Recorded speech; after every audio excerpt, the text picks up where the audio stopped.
Today, we mark 12 years since the death of Vojina Dimitrijevića, a prominent professor and a human rights activist, the founder and the long-time director of the Belgrade Center for Human Rights. The significance and the influence of Vojina's work and actions were exceptional, not only within his profession, but also in civil society, and the legacy he left us is worth of admiration and preservation. From establishment in 1995 until 2012, he was the director of the Belgrade Center for Human Rights. As an intellectual and public figure, he constantly and persistently advocated for democratic values, civil society, critical thought, and citizen participation in decision-making process.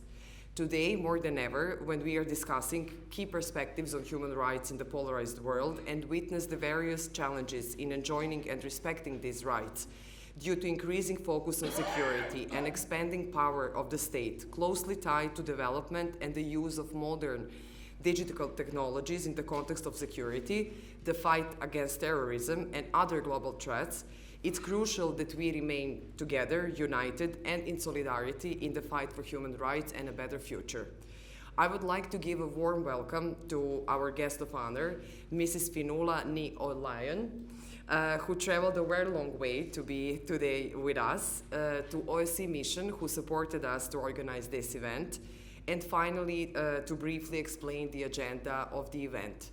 On this first part, we will have memorial lecture, and our moderator will be our colleague and also the member of the board and General Assembly of the Belgrade Center for Human Rights, Mrs. Tatjane Papić. After the lecture, we will have a short discussion, and then we will take part of the second, let's say, panel, which is the promotion of our publication. After that, of course, we are inviting you all to join us on the cocktail. Now I'm giving the floor to Mrs. Tatjane Papić. Thank you. Thank you so much. Your Excellencies, ladies and gentlemen, dear friends and colleagues, it is my great pleasure and honor to be here with you this evening and also to introduce Professor Fenula Ni Ajlon, who, as Sonia said, has traveled a very long way and who we are very eager to hear. Professor Ni Ajlon is concurrently Regents Professor and Robina Professor of Law, Public Policy and Society at the University of Minnesota Law School, and Professor of Law at the Queen's University, Belfast, Northern Ireland. She is the recipient of numerous academic awards and honors, including the Leverhulme Fellowship, British Academy Awards, Fulbright Scholarship, the Aylon Prize, the Robert Schuman Scholarship, a European Commission Award, and the Lawler Fellowship. She's an elected fellow of the Royal Irish Academy. She's published extensively in the fields of emergency powers, counterterrorism and human rights, conflict regulation, transitional justice, and sex-based violence in times of war. Her book, Law in Times of Crisis, published by Cambridge University Press in 2006, was awarded the American Society of International Law's Preeminent Prize in 2007, the Certificate of Merit for Creative Scholarship. Her published work has been extensively recognized for its path-breaking contributions and its rigor. Professor Ni Ajlon was United Nations Special Rapporteur on the protection and promotion of human rights while countering terrorism from 2017 to 2023. She was elected to the International Commission of Jurists in 2023. Thank you. Thank you. Oops. All right, we're getting all the technical pieces in play. So Excellencies, ladies and gentlemen, it's just an enormous honor to give this memorial lecture in honor of Vojina Dimitrijević. I'm particularly grateful to be in this part of the world that I am very fond of, not least because I have the very close friendship of Tatjane Papić, which has drawn me here for the first time. She persisted in making sure this lecture would happen and has been a trusted confidant and friend for so many years, and I'm in debt to her for many, many reasons. I think it's also a real honor to give this lecture to remember a public, intellectual, a principled, rigorous, and global expert whose influence not just in this country but so far beyond, including in his role on the Human Rights Committee at the International Commission of Jurists, on the Permanent Court of Arbitration at The Hague. All of these places are places in which he left his mark. And I think there's just enormous importance to remembering work and sustaining work in the memory of those who have done it, and giving, health and speed to a new generation to do the same. So my remarks today are really focused on, I think, a contemporary challenge that is just quite extraordinary. And I'll start by saying, if we think about the state of the world, we need look no further than the impact of the terrorist attacks of October 7th in Israel, the reports of ongoing ISIL resurgence in Syria, as well as the long and deep ripple effects of the events of 9/11 and the United States' response to those. What we see is these ripples of violence rippling far and near. The attacks of 9/11, and that not only did those attacks have profound consequences for the families of the persons killed, but I think we all recognize that its consequences were particularly egregious for those caught up in the aftermath of extreme and egregious counterterrorism responses. Most specifically, the 779 men and boys who were rendered and tortured at Guantanamo Bay, Cuba, a place that remains open, with 30 men who have not been allowed home. But those events spawned what was then at the time termed the so-called War on Terror. And that gave a permission to the growth and consolidation of kinetic tactics in counterterrorism. And it recalibrated, I want to suggest, this global consensus around the unacceptability of terrorism. But that move towards starting a war on terror and kinetic responses to terrorism came in the context of there being no globally agreed definition on terrorism. And what that meant was that all of these things were happening in a place of what I will call constructive ambiguity on what precisely constituted terrorism, leaving an enormous latitude to states in the measures that they took to respond to this thing which they had not defined. And what's interesting is that even as the United States and other countries about a decade later moved away from the explicit use of that term, war on terror, and in fact that term was disavowed by President Obama, certain commitments were made, for example, to close Guantanamo. What I want to suggest is even as it looked like new and softer forms of responses were emerging, including a language that will be familiar to this region of countering and preventing violent extremism, you might have thought that this counterterrorism norm, language, sort of a climate was going away. And that would be a mistake. Because what I want to suggest is that the events of 9/11 have had this half-life, and the half-life has extended even as this overt language of a, quote, war on terror was going away. Instead, institutional and normative counterterrorism has been bedding in. And it's bedding in precisely because the language and the institutions of counterterrorism serve incredibly important functions for states, both democratic and non-democratic alike. So rather than a demise in counterterrorism and security language over time, counterterrorism and its associated doctrines are, I would suggest, propagating. And they continue to have this enormous influence and fundamentally are in the business of undermining human rights and humanitarian law. There is what a colleague of mine who teaches at the University of Edinburgh, Gavin Sullivan, has described as there's a slow creep of what he calls assemblages of counterterrorism. And what I mean by assemblages of counterterrorism are not just institutions like the UN or others where counterterrorism has in fact taken root, but all of these other soft and insidious places in which counterterrorism and security work is being done. Let me, for example, highlight something like the Shanghai Framework Agreement as a really important place where massive amounts of work under this general banner is being done. And I want to maintain, as I did when I was Special Rapporteur, that it is this entrenchment of counterterrorism that undermines human rights. It enables and sustains transnational repression.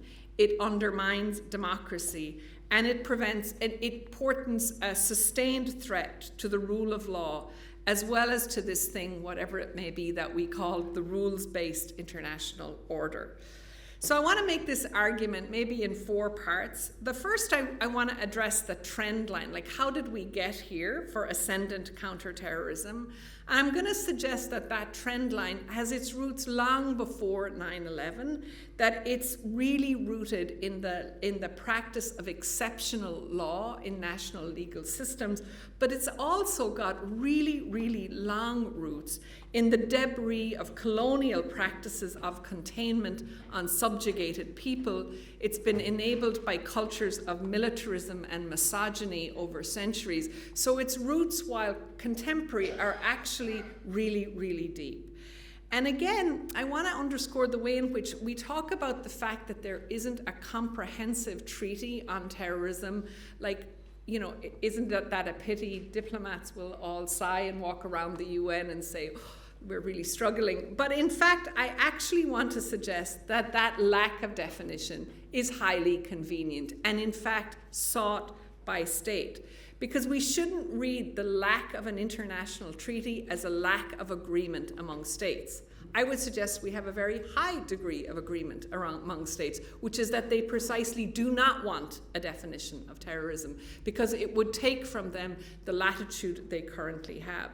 So counterintuitively, I want to say this lack of agreement on terrorism is strategic, useful, and necessary to states.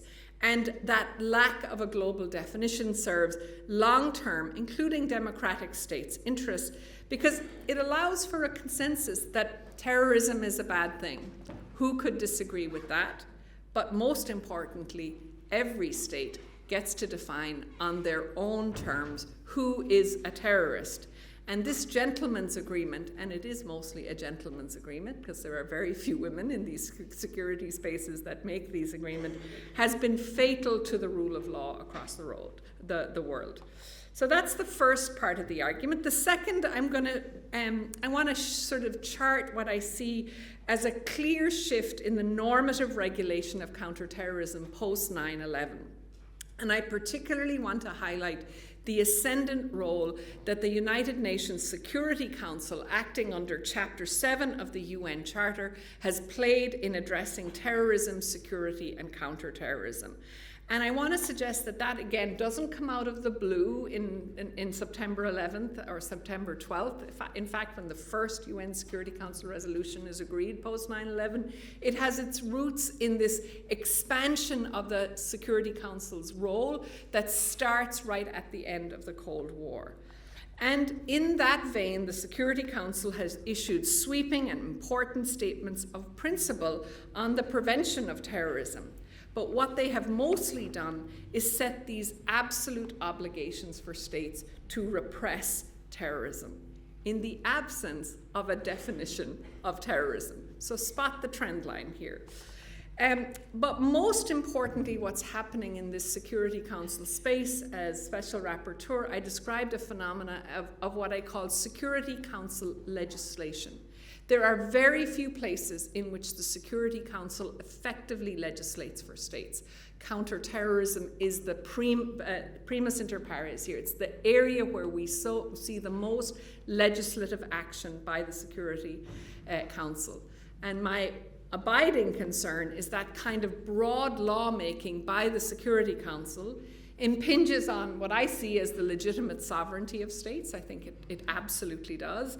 It overrides, in many cases, national protections in constitutions for things like privacy and due process, but it also generally excludes human rights. Because as it turns out, most of this legislative work by the Security Council is a human rights-free zone. You have to look with a microscope to find any reference to human rights standards in the broad work that's being done by the Security Council.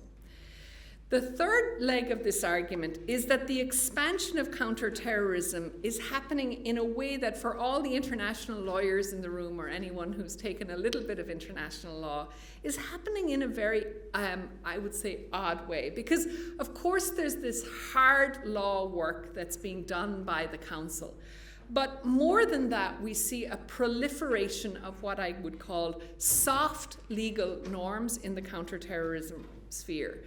Now, you know, soft law is an oxymoron. All of the lawyers in the room are going, you know, this is not a thing. Soft law is not a thing. But it turns out that soft law and international law plays an incredibly important constitutive role on the development and gap filling of international law. And as a human rights lawyer, and many of the human rights lawyers in the room will know, we sometimes do rely on soft law because we can't get states to agree hard law. But I had a moment, it was very early on in my time as UN Special Rapporteur, where I was visiting countries and I would be saying, well, to a government official, a minister for justice or a minister of foreign affairs, I would be talking about the state's hard human rights obligation. Like, you've signed the Covenant on Civil and Political Rights and you have these obligations.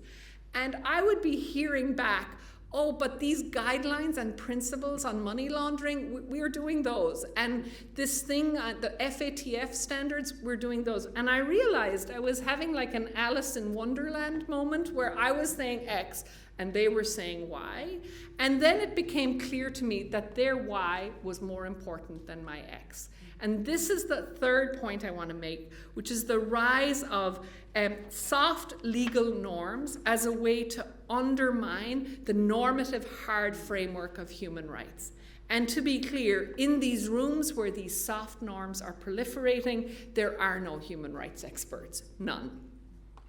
Finally, I'm going to close by reflecting on the costs of this global and local architecture for civil society.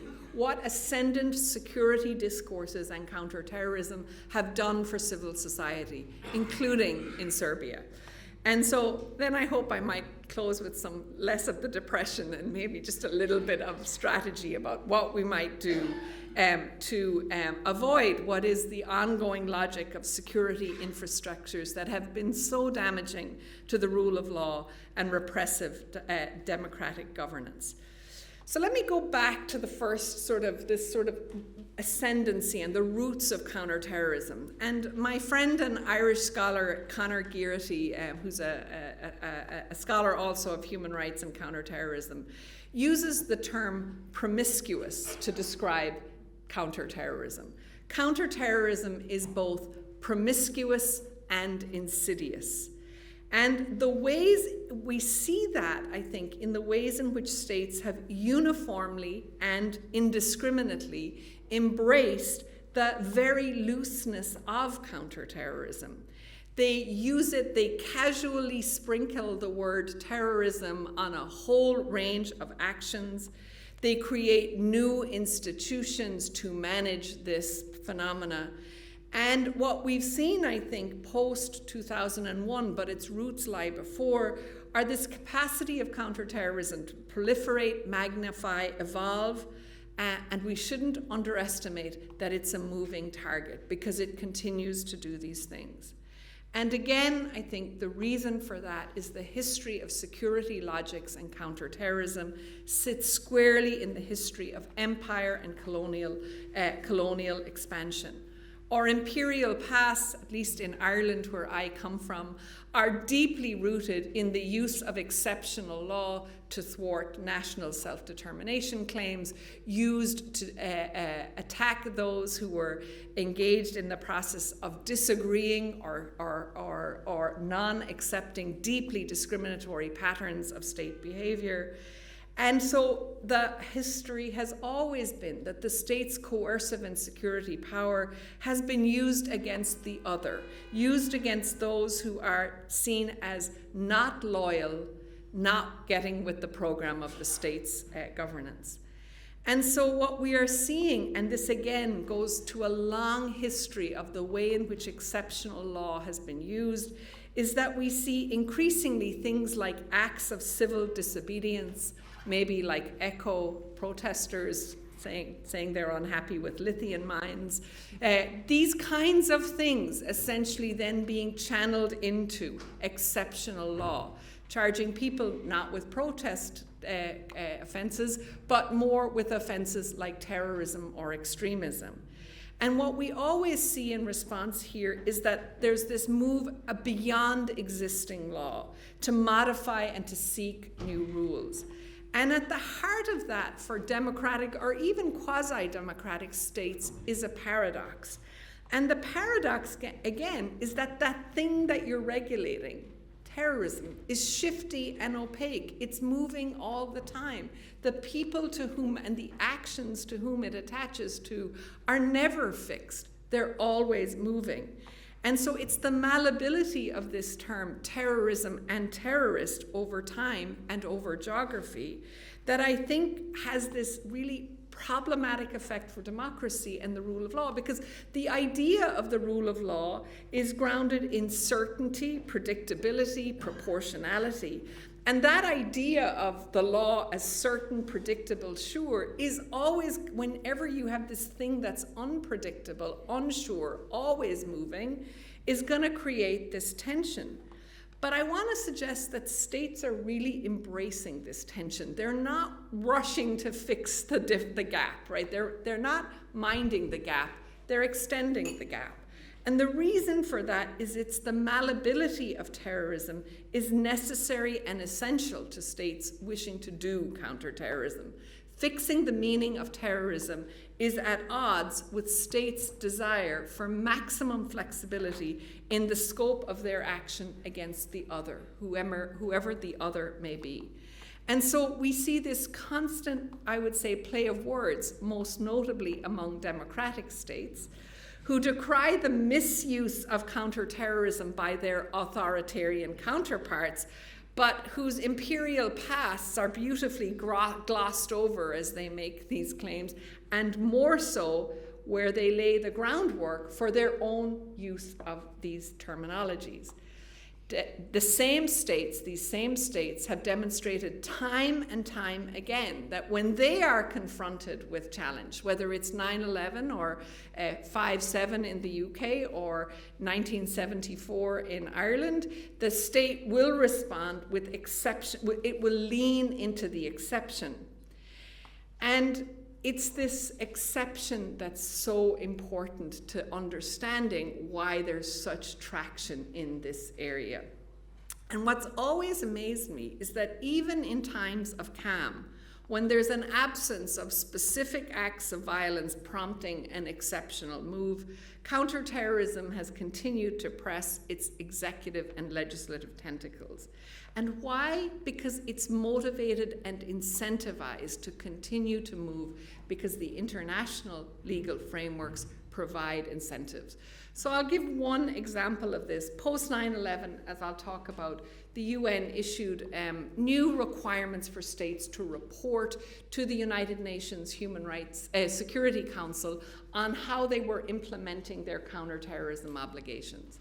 And a state who shall remain nameless in 2003 comes to the committee and says, we don't have any counterterrorism legislation. And they're asked by this group of ambassadors, why not? And they said, we don't have a terrorism problem. We're a small, perhaps an island state. We just don't need this. And they were promptly told that they were in violation of the Security Council resolution and they needed to go and get themselves some counterterrorism legislation, even if their security assessment was that they didn't need it, right? So my point is that it's a little bit, the reminder is, you know those plants that you can grow without water or they don't need soil, they don't need anything, they just grow. That's counterterrorism post 9/11. It grows whether or not there is an objective need for it, whether from a security assessment or from an assessment that would say, well, this state has sufficient legal resources in its criminal code or whatever to manage this problem. That is not an answer that suffices anymore. So let me say a little bit about this ascendancy of global regulation. And here I want to go back to where I started when I talked about the UN Security Council and say that the UN Security Council has been extraordinarily busy since 2001. And I think most of us, including in this region, would say most of us have the image that the Security Council doesn't work very well, right? If we did a poll, how many people would raise their hands and say the Security Council works well, right? We're probably going to get a 0 in the room, right? But actually, if you go one step down from the Security Council and you look at the Counterterrorism Committee, which was a new entity created after the 9/11, after 2001. It's a mini Security Council. All the members of the council sit both on the regular council and on the Counterterrorism Committee. The Counterterrorism Committee is the happiest place in the United Nations. Why? Because all these states, democratic, non-democratic, autocratic, whatever, they all agree with each other on counterterrorism. This is the place where states have done an enormous amount of business over the last 2 decades. And so I want to focus on this business, which is these Security Council resolutions passed under Chapter 7 of the UN Charter. And these resolutions are marked by a number of really important facets. The first is that they happen really quickly. So most legislation, if you were imagining a legislative process, even in a national parliament, it tends to be slow, tends to be consultative. You might want some technical advice on some things. And I'll give an example. In 2017, the UN Security Council passes a resolution on counterterrorism, which is connected to the events in Syria. And in that resolution, the UN Security Council includes a global biometric data collection requirement.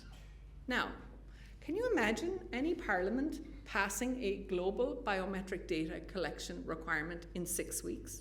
It would be inconceivable, right? Because somebody would put up their hand and say, privacy, due process, overreach, proportionality, necessity.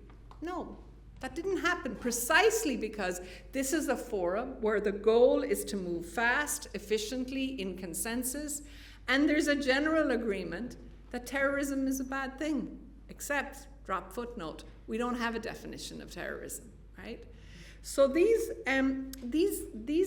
characteristics of how, quote, law is being made, binding law on states under Chapter 7 of the Charter, which is also required under Article 25 of the Charter, that there is compliance with with the Charter, means that you have a speed, you have a complete absence of human rights actors, and I would also say you have some of the challenges of the way in which law is made on the Council, meaning if a state like the United States decides that they would like a particular Security Council resolution, they may talk to 3 or 4 states, but even drafts of these resolutions won't even be broadly shared with the 15, sometimes up until a week before votes are due, because this is neither a closed nor transparent nor equal space, even for those member states who sit on the Council.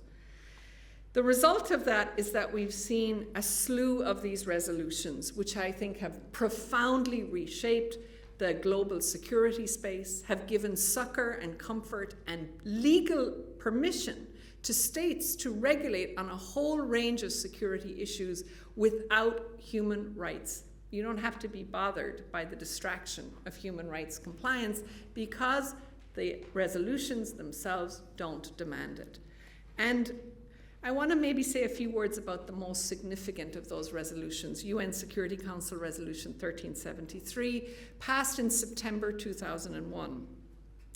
And this resolution does a number of things. It requires, for example, that states criminalize terrorist activities, that they freeze the financial assets of terrorism, that they freeze the financial assets of those participating in or facilitating terrorist acts, that they ban others from making funds available to terrorists, and they deny safe havens to such groups. Now, we would all, I think, in this room agree that terrorism financing is a bad thing, except there's no definition of terrorism. So when 6 human rights organizations in Serbia have their bank accounts frozen followed the trajectory. It goes back to UN Security Council Resolution 1373, when the state gets to define who is a terrorist for the purposes of terrorism financing, which in large parts of the world includes civil society, journalists, and those who simply disagree with their governments. The second thing I want to say about, these rules, I think, the normative content of Security Council resolutions are enormously problematic. And in a report I issued to the General Assembly several years ago, I argued that the impact of these rules is to fundamentally undermine both the treaty obligations of states under human rights law, but also humanitarian law, particularly in the area of sanctions and other devices that the Council also uses. But on the one hand, you could say, well, these are just rules, these are just norms, and maybe the fact that they're norms, states aren't implementing these norms. So these are just the words of the Security Council. And what I want to say distinguishes the Security Council work in this area from other areas is that alongside the creation of this new normative framework has gone institutions to implement them. The first of those institutions is the Security Council's Counterterrorism Committee. On top of that, there are several subsidiary bodies of this council, mostly on sanctions, that operate to keep states, to check that states are doing what they're doing. In parallel, on the General Assembly side of the House at the United Nations, the fastest growing part of the UN is counterterrorism. Why? Because in 2017, as part of the reform efforts by the current Secretary General, a body called the Global Counterterrorism Coordination Compact was created, which currently consists of 44 entities, of which I was one when I was Special Rapporteur, but also includes an Office of Counterterrorism. And that Office of Counterterrorism has been an extraordinarily prolific and I would say fast-growing body. So those of you, there may be some people in the room who know a little bit about UN budgeting, but in general, the Office of most parts of the UN are in budget crisis, or they're relying heavily on extra budgetary contributions from states to keep their lights on. 2 years ago, the Office of Counterterrorism secured 50 permanent positions under the biennial budget of the United Nations. Now, those of us who know a little bit about the UN know this is absolutely extraordinary. If we think about the SDGs, if we think about UNICEF, we think about a whole parts of the UN architecture that are crying out for support and investment, I would say counterterrorism isn't the thing that most of us would think would be the first and most important thing to ensure up in the UN. But the scale and growth of this architecture, and most importantly, the buy-in of states to pay for it, is absolutely extraordinary. I should also just say that, of course, the Office of Counterterrorism and the Global Counterterrorism Coordinated Compact gets a huge and hefty extra budgetary contribution from 2 states.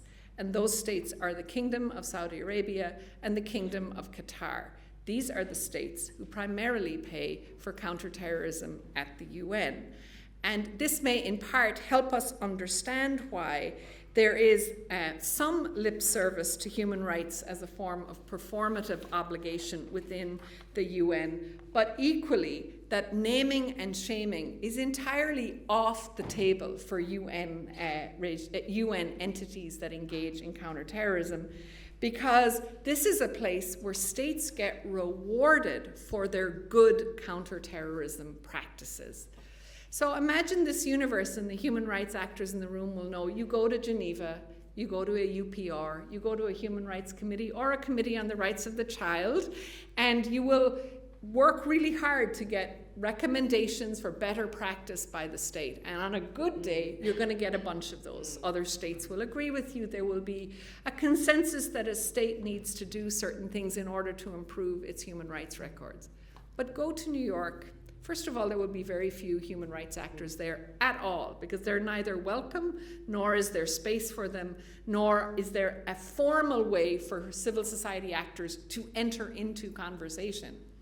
But here is the space where states get rewarded for different things. Their human rights records will never be mentioned, but that really robust, hard work they're doing on hardening their borders, using biometric data, putting in facial recognition technology, tracking and surveilling their populations, those will get rewarded as good counterterrorism action by states. So we live in, again, what I would call an Alice in Wonderland universe, where states get to choose where they go for reward and censure. And many of these states, and I include democratic states, understand that what happens in Geneva, a little bit like Vegas stays in Geneva, but what happens in New York gets you things that you can't get in Geneva. And actually that space is strategically, monetarily, and in terms of your security, far more important to you.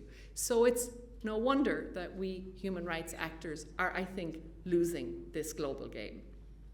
Let me go to the third, and let me keep me on time if I'm not on time. Irish people talk a lot, so I might have to be contained. So the third place I want to talk about is where I started, is this growth in soft law norms, this oxymoron of soft law, right? And what I want to say is that we've seen a proliferation of these soft norms and institutions in counterterrorism over the last 2 decades. And in 2019, I issued a report to the General Assembly tracking this. So this is a little bit of a sort of a short form of that. So I want to start with the institutions, because we've seen an expansion of what I would call soft law institutions. And part of the reason for that is, even though I would suggest that states who are security minded get a lot of what they want in the European Union or in the UN, in these multilateral spaces, they're not getting enough of what they want. And so they've been creating other spaces to help themselves get what they want instead. Those are things like the Global Counterterrorism Forum, established by the US and Turkey in 2011. This is a club, and there's a select group of members. These are highly select fora where not every state gets to go. You get membership, it's selective. And the selection is in part to help these bodies do the work they want to do, not to create barriers. And the Global Counterterrorism Forum is one of those forums where soft law norms are being produced all the time. Now, we might say that's not such a big deal. This group of states is off there meeting in Ankara or occasionally in Washington, and they're just writing norms. But that assumes that those norms stay in those talking houses. But it turns out that many of the same states who have interest in fast-tracking things through the Security Council are using the Global Counterterrorism Forum and other bodies as testing grounds for norm. And what we see, what I have described in a number of my reports, is as a kind of a gold plating of these norms, it's like planting seeds in the winter and waiting for the little pots to grow in the spring, and you grow them in the Global Counterterrorism Forum, and you'll have all of these states saying, wow, these are great standards with no human rights inputs. And then at a Security Council, at a particular moment, we'll see the emergence of these norms fast-tracking their way into Security Council binding Chapter 7 resolutions. So there's a real and important link here between hard and soft institutions and hard and soft norms. So let me say, when we look at the norms, what do we see here? Well, first we see a scale of norm proliferation. And in my reports, I've tried to quantify this, but it's actually really hard to keep pace, even as a full-time UN Special Rapporteur. My staff would struggle to sort of follow what was happening, whether it's the Global Counterterrorism Forum, the Shanghai Framework Agreement, the Arab Interior Ministers Regional Council, the OAS Specialized Body on Counterterrorism. All of this is happening in different areas. So you have this massive proliferation of norms. The second, as I've said before, is the terminology of soft norms actually understates the extent to which many states treat these normative guidelines, declarations, good practices, good being, should be taken with a grain of salt, and technical rules as hard in practice. And that was my experience as Special Rapporteur, that I would walk into states expecting to talk about hard norms, and what I was being confronted with was a tsunami of the soft, whether it was talking to financial institutions about terrorism financing, or I was talking to intelligence agencies about good practices for intelligence agency. The third, I would say, is that all of these soft norms have places to go to be implemented. The Counterterrorism Committee at the UN, the building of what Gavin Sullivan has talked about, these assemblages and places where states go. And if you're a state and you put up your hand for technical assistance, let me tell you, there's a whole bunch of UN and other offices right there ready to help you put this stuff into your domestic law. And human rights practitioners, norms, we just can't keep up. Finally, I would say there's this really interesting way in which soft and hard are just reinforcing one another here. And I would say to international lawyers that they've underappreciated, particularly in counterterrorism law, the way the pathway of norm development, norm adoption, and norm acceleration moves in CT. And for human rights and humanitarian lawyers, because we're focused on our lane, we don't always see where these things are coming from. Okay. Let me just say a few words about, because I think it's particularly relevant to Serbia, is the way in which one of the most important international law bodies most of us had not heard of is the Financial Action Task Force. That is one of the most important international law bodies for states. And one of the Financial Action Task Force is a really good example of a soft counterterrorism institution that has grown exponentially. It grew after 9/11 when its mandate was expanded to include counterterrorism. And in 2019, again, it was reconstructed not as a open-ended temporary forum, but into a standing body. And as an international lawyer, I would say to you, its status is very strange. It's not an intergovernmental body. And I should say, it's never been formalized as an international institution, precisely because states, I think, want it in this weird space where it doesn't really have these obligations of an international institution. It's made up of 39 members, 37 jurisdictions, including the world's largest economies, but it also has 2 regional organizations, the European Commission and the Gulf Cooperation Council. And they have a further 30 countries who've been accorded observer status, from IMF to the World Bank, many others. And the point about FATF is they have recommendations, the softest form of soft law you could think of. But it turns out that those recommendations and compliance with FATF soft norms are probably more important to any state's banking system than any other treaty it's implemented. Because if you are gray rated by FATF, your banking system gets frozen, or at least it gets very hard for you to do what you need to do. There's no references in the Financial Action Task Force to international law, to international human rights, or IHL. And what we've seen, as we saw in Serbia, is the massive misuse of countering terrorism finance bases under national law, where the state is saying, we're in compliance with FATF. We're being really rigorous on FATF because we've got all of these organizations, human rights organizations, under scrutiny for all of their corrupt practices. So it turns out that this tool is an extraordinarily powerful tool being widely abused by states under the guise of compliance with soft, but actually fundamentally undermining their hard obligations under treaty law. And as organizations here know, I issued a communication to Serbia when I was Special Rapporteur about the misuse of countering terrorism finance law, but actually the remedies are not obvious. There's no obvious remedies for the organizations targeted in this country or in others. And this brings me to the costs of counterterrorism, which is that the costs of promiscuous counterterrorism have been extreme, they've been global, and they continue. What we've seen is the vulnerability of civil society across the globe. Multiple countries attest to the ways in which security thinking, security apparatuses, counterterrorism thinking dominates the way states approach their civil society actors. Many of us write great human rights reports about civil society, but it turns out that for states, counterterrorism presents a singular opportunity to undermine civil society. And it is that norm institutional architecture that supports them. And we go back to the mothership, the lack of definition on terrorism and the no cost for states of abusing the terminology of terrorism that leads to this systematic abuse. Last year, as Special Rapporteur, I issued a global study on the impact of counterterrorism on civil society. And what I documented is what I call a playbook of state behavior around counterterrorism and security.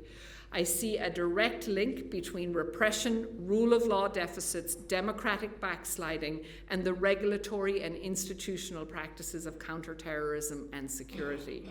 I think there are 5 dimensions to that. I'm going to run through them and then I'll say one more word and then we'll pause for questions.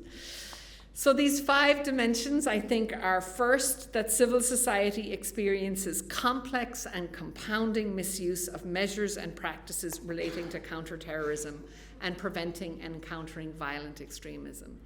And what I mean by that is it's not singular things. It's not just that, for example, activists are being killed or being arbitrarily detained, but that there's an overlap of different kinds of measures. There's plenty of old-fashioned repression, locking people up, but it's overlayered with administrative law and death by 1,000 cuts through administrative regulation, whether that's foreign agents laws, whether that's CFT laws, or your building doesn't comport to the building code of whatever city you happen to be in.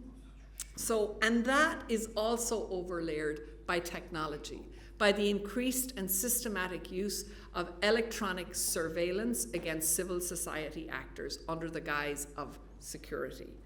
The second thing we see is that these measures are not just multiple, but they're consistent.